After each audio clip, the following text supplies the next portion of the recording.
വഖഫ് ബില്ലിനെതിരെ രാജ്യസഭയിൽ ഒറ്റക്കെട്ടായി പ്രതിപക്ഷം. ഇന്ത്യ സഖ്യത്തിന് പുറത്തുള്ള ബിജെഡിയും വൈഎസ്ആർ കോൺഗ്രസും ബില്ലിനെതിരെ രംഗത്തുവന്നു. ഭേദഗതി എന്ന പേരിൽ എൻഡിഎ അംഗങ്ങളുടെ ശുപാർശ അടിച്ചേൽപ്പിക്കുകയാണെന്ന് കോൺഗ്രസ് അംഗം നാസർ ഹുസൈൻ ആരോപിച്ചു.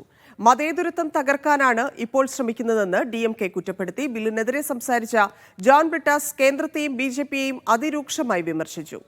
ആടുകളെ കൂട്ടിയിടിപ്പിച്ച് രക്തം കുടിക്കുന്ന ചെന്നായയുടെ റോളാണ് സർക്കാരിനെന്ന് ഹാരിസ് ബീരാൻ എംപിയും പറഞ്ഞു. Rijuji, you don't know even the ABCD of Waqf. I'm telling you. ക്രിസ്ത്യാനികളുടെ പേരിൽ മുതലക്കണ്ണീർ ഒഴുക്കുന്നവരുണ്ട് ഇവിടെ. ഇന്നും ജബൽപൂരിൽ ക്രിസ്ത്യാനികൾക്കെതിരെ ആക്രമണം നടക്കുന്നു.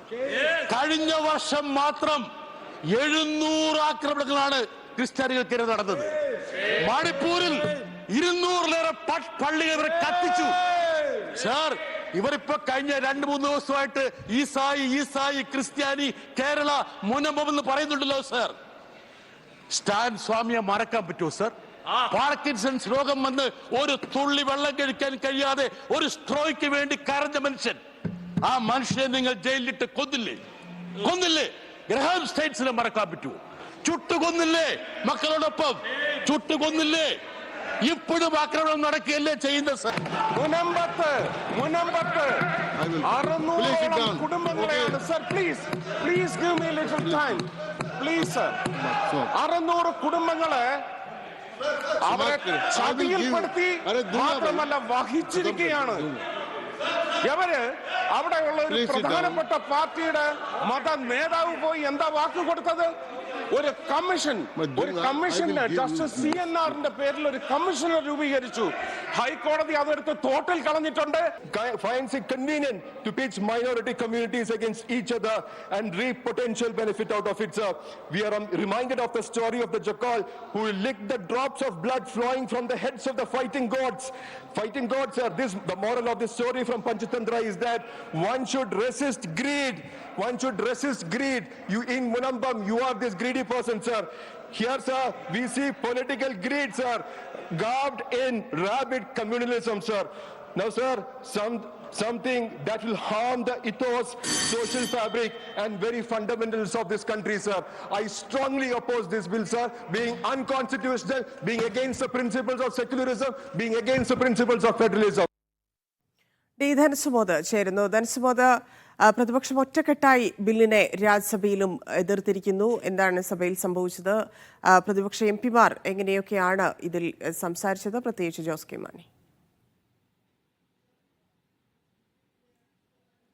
ധന്യ, നമുക്ക് ലോക്സഭയെ അപേക്ഷിച്ച് രാജ്യസഭയിലേക്ക് വരുമ്പോൾ ലോക്സഭയിൽ ഇന്ത്യ സഖ്യത്തിന്റെ എംപിമാർ മാത്രമായിരുന്നു എതിർത്തിരുന്നെങ്കിൽ ഇന്ത്യ സഖ്യത്തിന് വെളിയിലുള്ള എംപിമാർ ഒറ്റക്കെട്ടായി തന്നെ എതിർക്കാനായി ഇവിടെ രംഗത്ത് വരുന്നു എന്നുള്ളത് തന്നെയാണ് എടുത്ത് പറയേണ്ടത്. കാര്യം YSRCP ജഗൻമോഹൻ നായിഡുവിന്റെ പാർട്ടിയാണ്, അത് ആന്ധ്രയിലെ പാർട്ടിയാണ്, റെഡ്ഡിയുടെ പാർട്ടിയാണ്. പക്ഷേ അദ്ദേഹത്തിന്റെ പാർട്ടി ഒറ്റക്കെട്ടായി തന്നെ എതിർക്കുകയാണ്. അവരുടെ 7 എംപിമാരാണ് അവർക്കുള്ളത്.